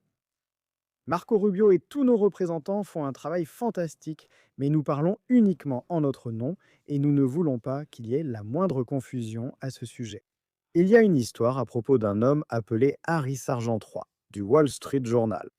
Il n'a aucune autorité, d'aucune manière, forme ou façon pour agir au nom des États-Unis et personne d'autre non plus, à moins d'être approuvé par le département d'État. Sans cette approbation, personne n'est autorisé à représenter notre pays. Merci de votre attention à ce sujet, président Donald J. Trump. Qu'en pensez-vous? J'aime bien surtout que beaucoup de notre communauté vient du Venezuela. Qu'en pensez-vous? Qu'en pensez-vous? Je pense que c'est important. Sommes-nous en train d'assister ou de nous retrouver dans un scénario indésirable pour MCM, indésirable pour de nombreux dissidents?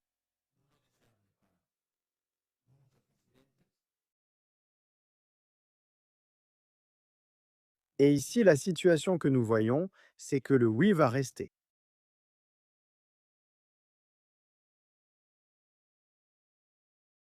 Il va rester un certain temps?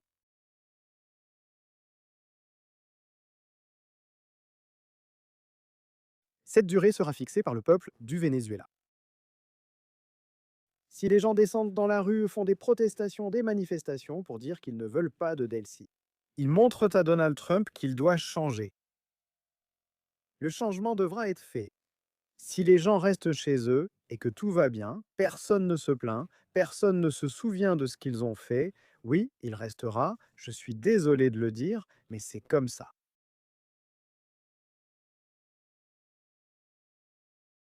Je sais que c'est confus, je sais que c'est super confus,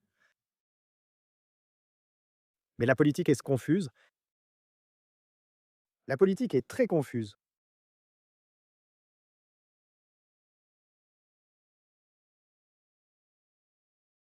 Je ne veux pas encourager qui que ce soit à faire ou à devoir faire quoi que ce soit avec cela. Chacun est responsable de ses actes et chacun doit savoir ce qu'il doit faire. Je ne suis pas vénézuélien. Je n'ai pas à dire à un Vénézuélien ce qu'il doit faire. Ce que je constate, c'est qu'au fil des jours, les relations entre Delcy et ses gens vont s'améliorer. Je lis ici un commentaire qui est assez intéressant. Cela fait partie d'un plan. Nous allons le mettre ici, non?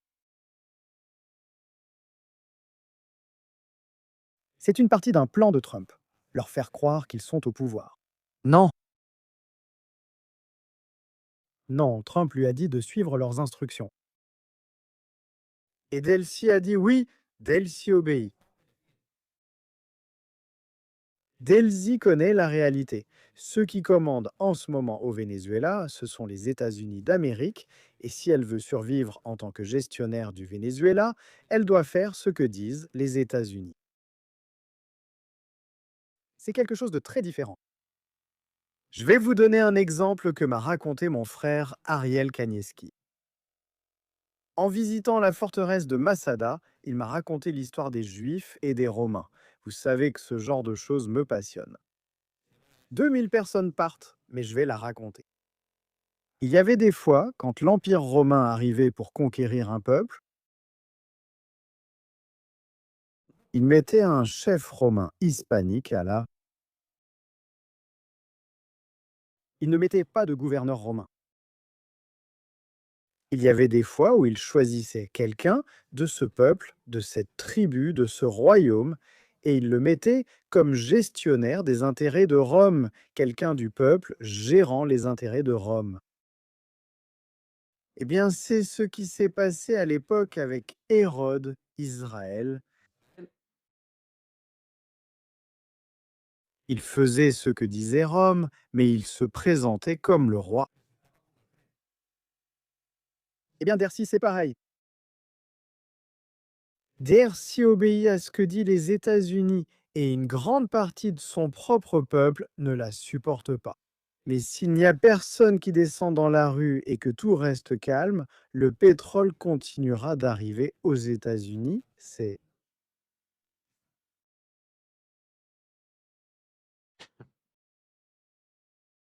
déjà le cas. C'est comme ça? Tu me demandes ici? Tu crois qu'il y aura des élections au Venezuela? Je pense qu'il y aura des élections au Venezuela, mais cela prendra du temps. Attention, Attention parce que on ne sait pas qui Trump va soutenir.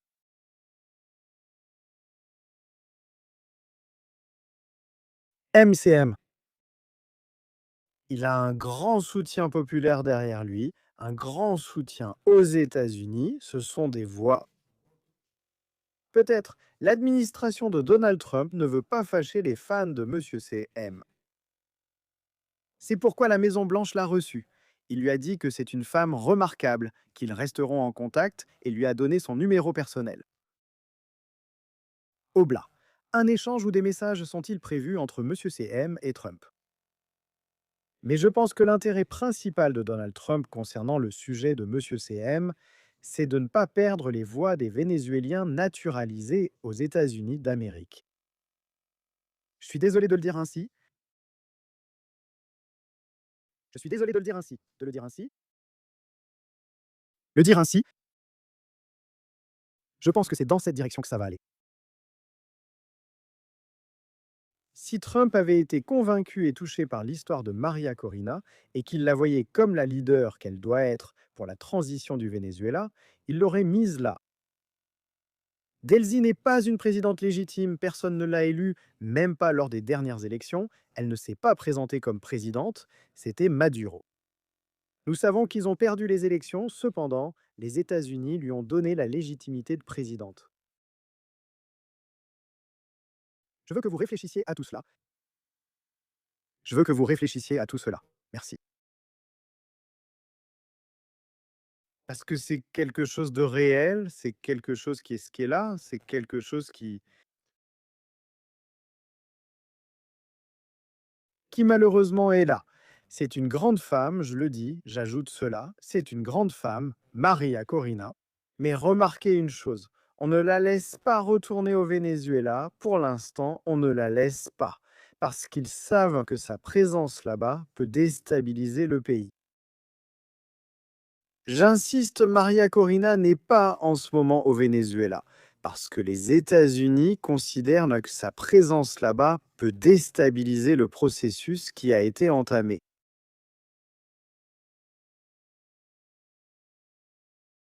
Certains diront que tu te trompes. Bon, alors, pourquoi Guanipa est-il dans la rue? Pourquoi Armas est-il dans la rue? Merci. Pourquoi ont-ils libéré les prisonniers politiques? Pourquoi Maria Corina ne peut-elle pas revenir au Venezuela? Pourquoi? Pourquoi pas Guanipa? Il sort dans la rue. Il commence à y avoir une sorte de révolution en 24 heures. Tout le monde descend dans la rue avec des motos. Liberté, liberté, on va renverser le régime. Et quelqu'un lui a dit de freiner. Ils arrêtent à Guanipa, ils l'emmènent pendant 48 heures et le ramènent chez lui avec un bracelet à la cheville et un autre petit message. Est-ce que quelqu'un lui aurait dit de lever le pied? Certaines choses restent inconnues pour nous. C'est pour ça que Diosdado est aussi calme. Au début, Diosdado n'était pas tranquille. Au début, quand tu le voyais, il était nerveux, il avait la tête baissée. Non, il ne mettait pas les coupures dans le paquet.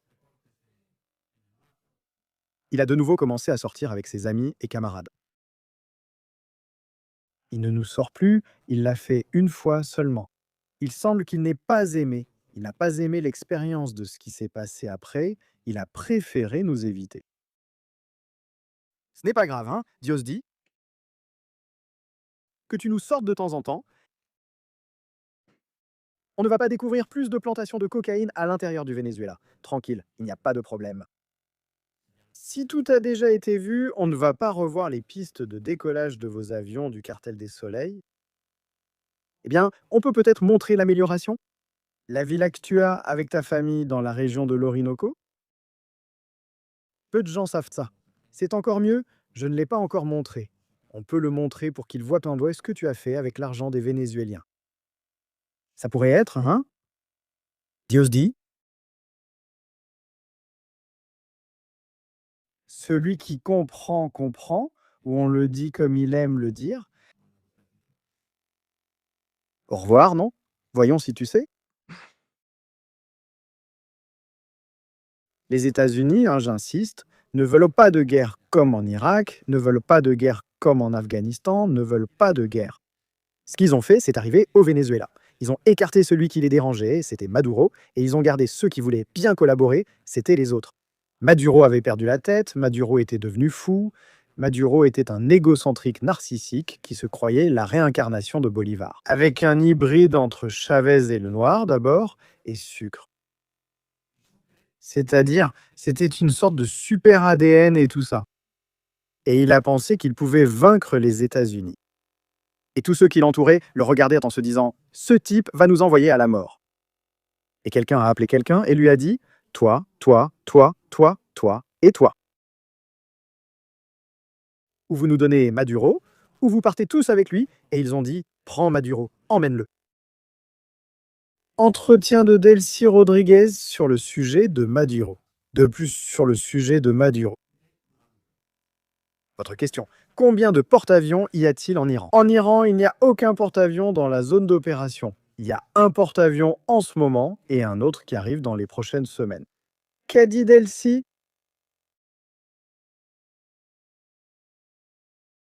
Considérez-vous Nicolás Maduro comme le dirigeant légitime du Venezuela? Reconnaissez-vous Nicolás Maduro comme dirigeant légitime du Venezuela? Oui, sans aucun doute. So, yes. Sí, sin duda alguna. Je suis surpris que Delcy parle anglais, mais il évite de parler anglais, alors qu'il aurait étudié en Europe. I can tell you that President Nicolás Maduro is the legitimate president. Puedo decirte que Le président Maduro est le président légitime. Ils sont tous les deux, le président Maduro et Cilia Flores, la première dame, innocents. Maduro et Cilia sont innocents. Oui, mais si elle voulait que Maduro revienne, elle aurait pu conclure un accord avec les États-Unis d'Amérique et leur dire « Nous vous donnons le pétrole, nous vous donnons tout ce qui est en train d'être expulsé. Nous voulons que Maduro revienne. » Que Maduro signe qu'il accepte les conditions des États-Unis et sinon ils le détruisent, et elle ne l'a pas fait. Ce que Delcy a fait, c'est recevoir le directeur de la CIA. Ce que Delcy a fait, c'est recevoir le secrétaire à l'énergie des États-Unis d'Amérique. Delcy a permis l'ouverture de l'ambassade des États-Unis. Maduro est déjà en train de pourrir dans une prison avec 4 couvertures, là-bas, à New York. Elle, cependant, est au pouvoir avec des costumes de créateurs et gagne plus d'argent que jamais.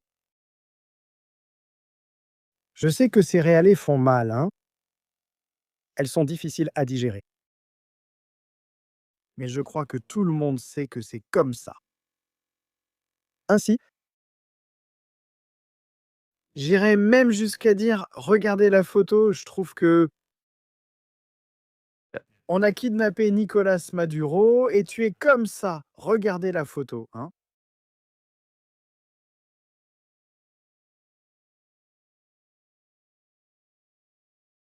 Je vais l'agrandir pour qu'on la voit bien. Secrétaire à l'énergie. Delcy, secrétaire Delcy Manos.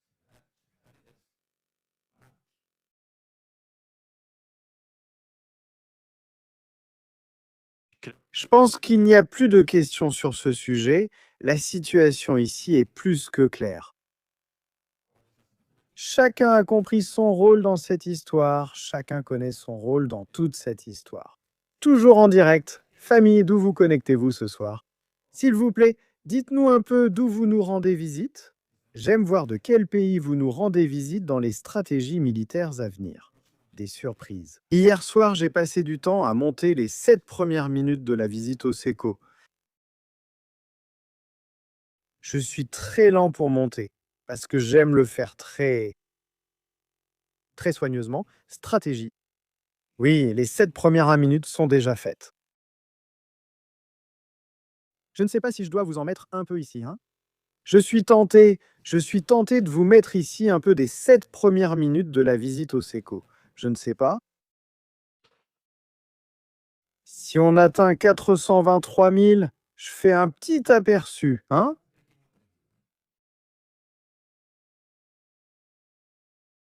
Il nous manque 200 personnes. Si on atteint 200 nouveaux membres, je fais ici l'aperçu et tout le reste. Pour conclure, tout ce qui concerne le Venezuela est encore très incertain. Mais je pense que la voie sur laquelle je mise n'existe pas. Pour l'instant, elle n'est pas très favorable à MCM, dit-il, par ici. Monsieur laisse ça pour le moment de la première. Bien sûr, c'est facile à dire quand il y a déjà des gens qui l'ont vu. C'est un spectacle, la vidéo du C-Code est un véritable spectacle et vous allez bientôt la voir. Changeons de sujet, passons à l'étape suivante.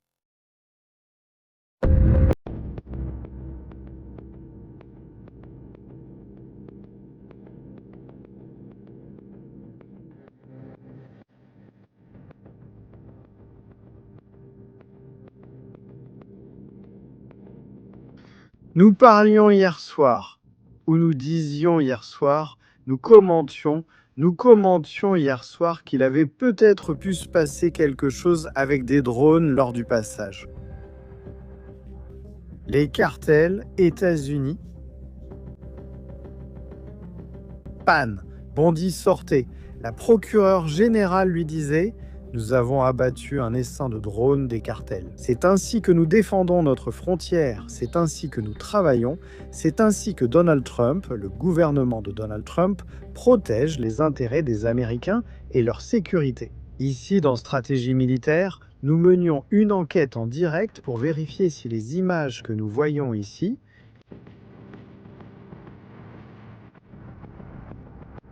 étaient des fameux drones ou non. Nous commencions déjà à penser qu'il s'agissait peut-être de drones, d'A-drones ou d'OVNI qui apparaissaient par là. Et hier soir, il y a eu une pagaille folle avec l'essaim de drones.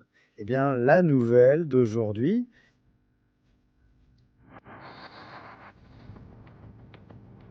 Ne vous moquez pas, pour l'amour de Dieu, ne riez pas trop, juste un peu.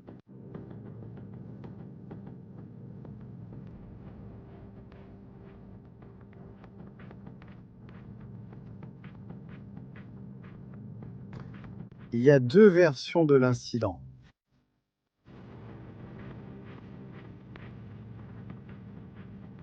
Deux versions. La première version,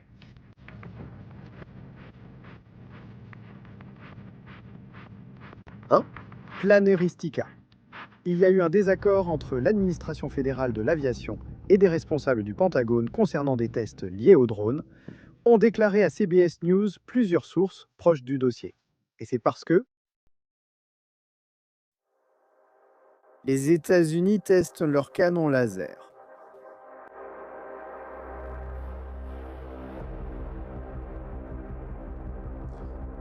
Première théorie, testait-il quelque chose de nouveau sur le champ de tir? L'administration civile a vu des choses étranges dans le ciel, des explosions, et a fermé l'espace aérien sans consulter le Pentagone.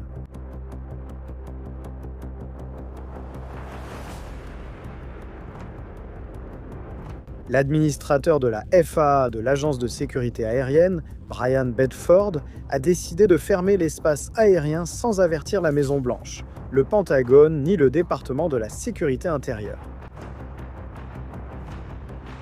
Première théorie, essai militaire. Quand on entend parler d'essai militaire, on commence déjà à penser à des choses étranges de la zone 51. Mais il s'est avéré par la suite que ce qu'ils avaient abattu, c'était des ballons d'anniversaire. Oui, ce que vous entendez, des ballons d'anniversaire, quelqu'un avait organisé une fête d'anniversaire, ils ont lâché plein de ballons dans les airs, une célébration. Les ballons ont été emportés par le vent jusqu'au col et ils ont commencé à leur tirer dessus avec des canons laser, pensant que c'était une invasion de drones.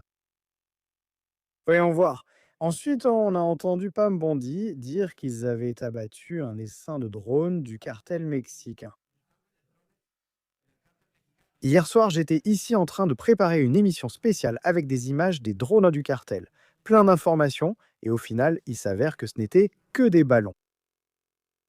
Bon, au moins l'émission était bien. Au moins l'émission était bien. On a vu ici les appareils du cartel, c'était bien pour donner une petite claque au Mexique. Mais il semble qu'il n'y ait pas eu d'essaim de drones ni de possible attaque du cartel. Une fête d'anniversaire, ils ont lâché plein de ballons et ces ballons, au final, ces petits ballons sont tombés avec les canons. Laser.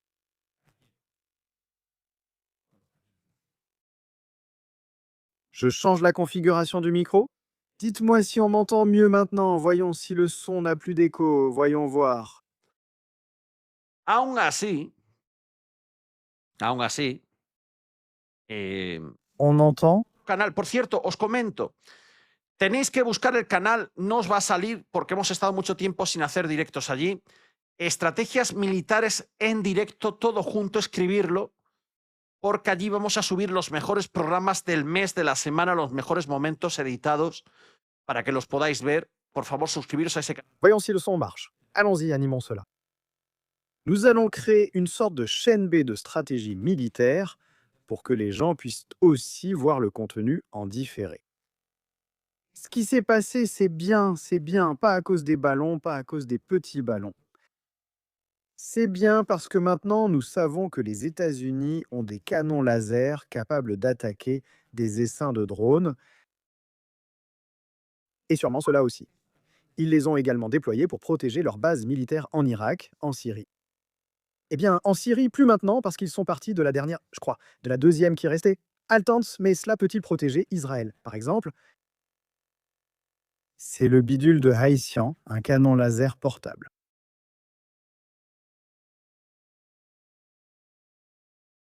Et c'est ça, le futur? C'est ça, le futur. Les drones peuvent faire le bien ou le mal. C'est-à-dire fermer pendant 10 jours l'espace aérien pour une fête d'anniversaire. Moi, je trouve ça très étrange, non? Moi, que voulez-vous que je dise? Je trouve ça étrange. Et puis, il y a des images comme celle-ci d'objets, des sphères non qui volent. Je ne sais pas. Moi, je ne sais pas. Que pensez-vous de ce qui s'est passé l'autre jour? C'était vraiment un anniversaire ou un essai militaire? Quelqu'un s'est énervé après avoir vu quelque chose d'anormal dans le ciel. Les opérateurs radars disent qu'on nous envahit, que des extraterrestres arrivent. Je ne sais pas. Mais c'est que ce sont des choses que... Écoute, ce sont des choses sérieuses. Ce sont des choses sérieuses.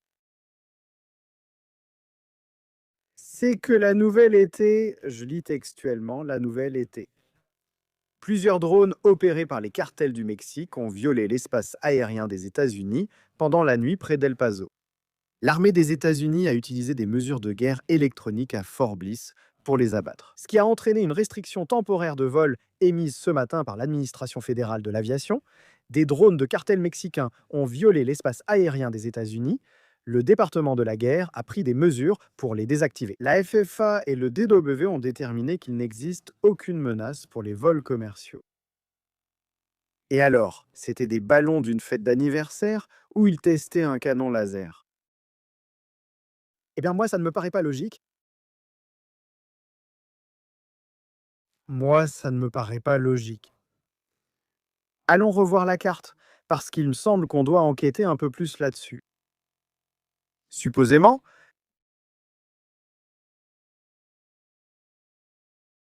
où a-t-on abattu ces ballons, drones ou soucoupes volantes? Je ne sais même plus ce que c'est, vraiment. Je ne sais pas ce que c'est. C'était ici.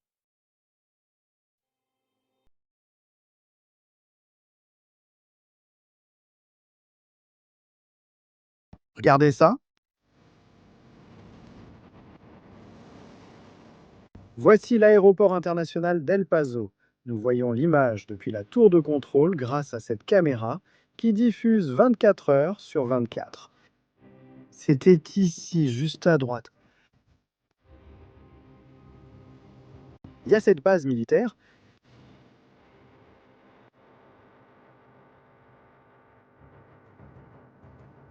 C'est le grand terrain d'aviation militaire.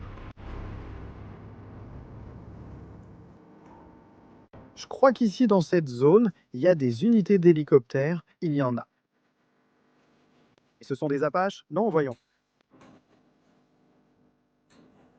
Ceux-ci sont des Apaches. Ceux-ci sont des Black Hawk. Non, voyons.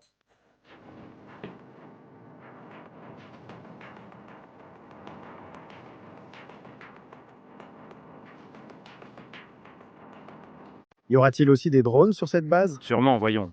Il y en aura? Allons jeter un coup d'œil par ici. Voyons ce qu'ils ont. Des glaces, beaucoup de glace.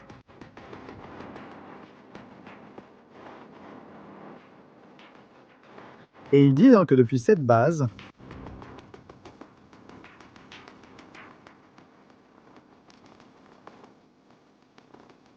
on a utilisé des armes de guerre électroniques pour abattre des drones du cartel. K-130, on en voit aussi ici, C-130. Je ne vois aucun avion de chasse. Je vais continuer à regarder un peu. Je ne vois pas d'avion de chasse. Ça ne veut pas dire qu'il n'y en a pas. Voyons, ça là-bas, qu'est-ce que c'est? Ah, ça c'est un... Voyons.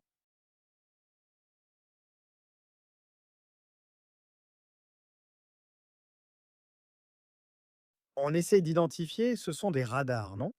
Ceci est une batterie anti-aérienne.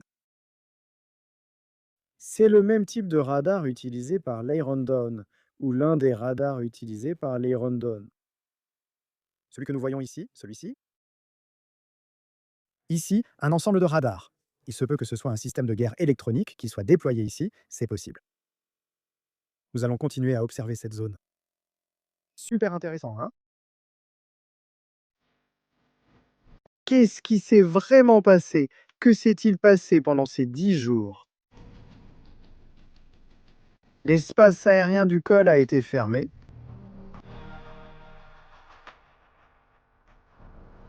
Et cela?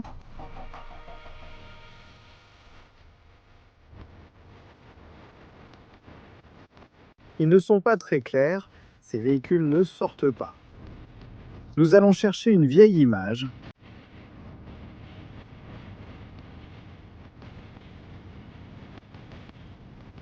Nous donne un peu plus d'images. Que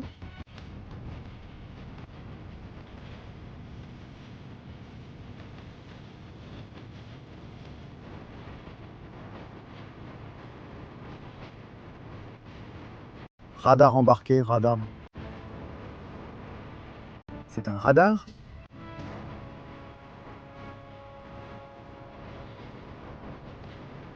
Qui d'ailleurs nous oriente vers le Mexique.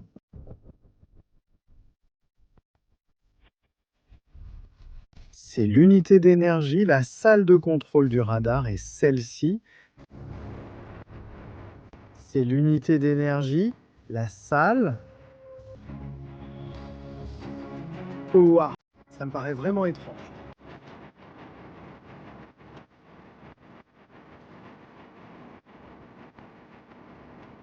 C'est-à-dire, soi-disant, selon la procureure générale, un essaim de drones est entré depuis la zone du Mexique. Ils sont montés par cette montagne. Ils se dirigeaient vers Fort Bliss. Je n'y crois pas. Je n'y crois pas. Je n'y crois pas, désolé, mais je ne peux pas avaler ça. C'est impossible. Cherche autre chose d'intéressant ici. D'autres véhicules? Qu'y a-t-il d'autre ici? Il ressemble à des véhicules? C'est super compliqué celui-ci.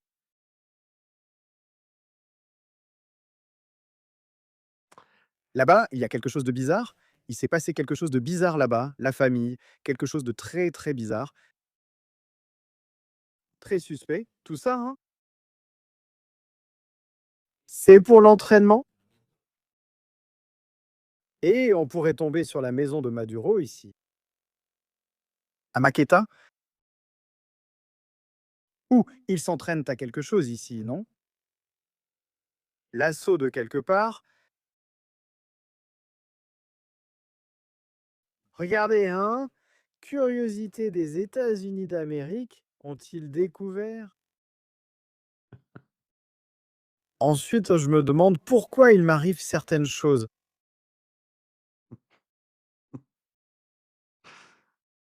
Oh mon Dieu, stand de tir.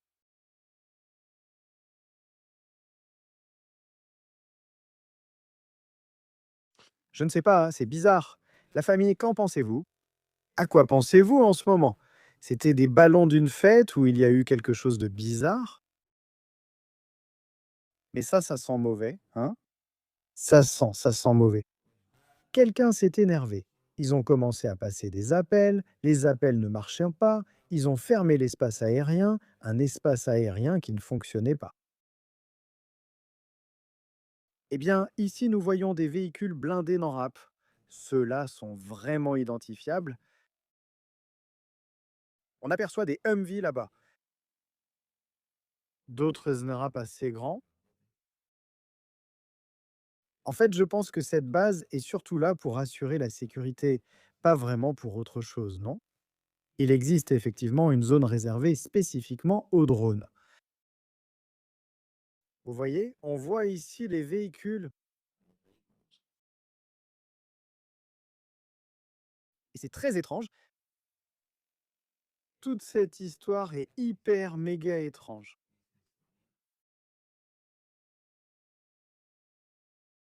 Il me semble que ce sont des lanceurs, non?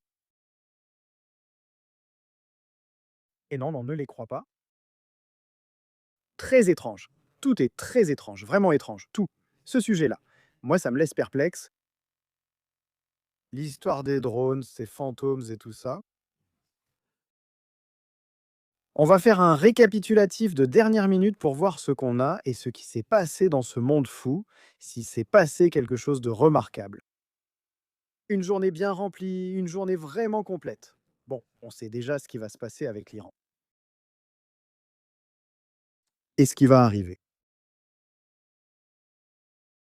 Bon, il y a une vidéo, nous n'avons pas parlé de l'enlèvement de Nancy Guthrie. Une vidéo vient d'être publiée. Une autre vidéo du suspect. Je ne suis pas trop ce sujet, mais on le met ici. Non.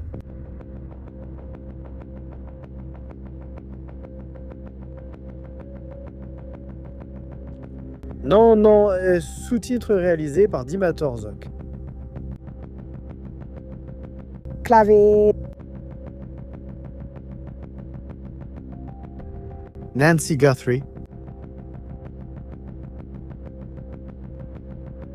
Eh bien, kidnappée.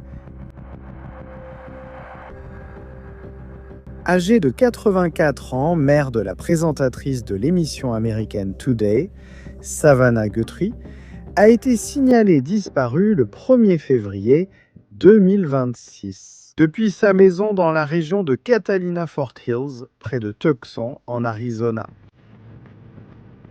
Depuis lors, des images et des vidéos ont été diffusées et il semble qu'elle ait été enlevée.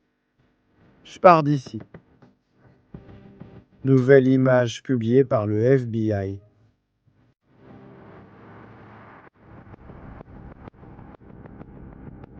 Un type avec un sac à dos.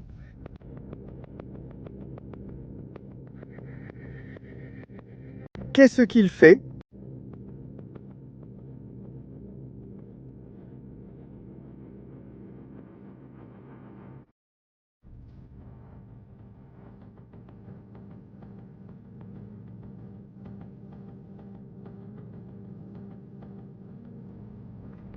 Eh bien, s'il a touché la clôture, la porte métallique, il y a des empreintes là-bas.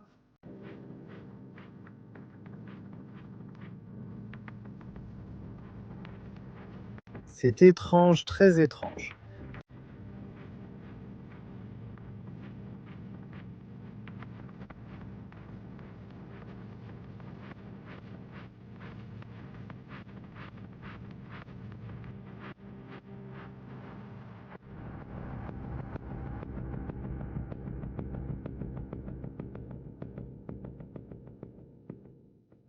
Eh bien, il faut clarifier. Les autorités ont dit qu'il n'a rien à voir, c'est pourquoi ils ont caché son visage.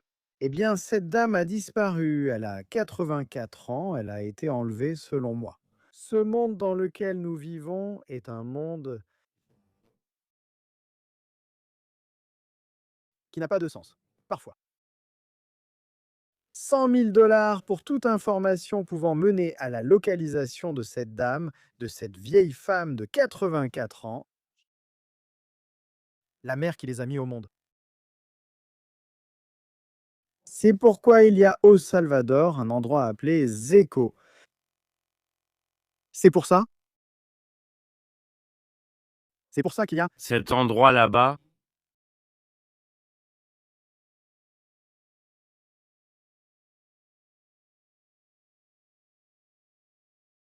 Zeko. parce qu'il y avait des démons qui traînaient dans les rues, enlevaient des gens, tuaient et les jetaient dans une ruelle, la ruelle du diable. C'est pourquoi il ne faut pas faire cela. Un Zeko, il faut le faire. C'est l'un des moments de la visite du Zeko dont je me souviens le plus. Et Je me suis énervé. L'entretien quand nous avons interviewé un membre de l'Amara, celui-ci en particulier,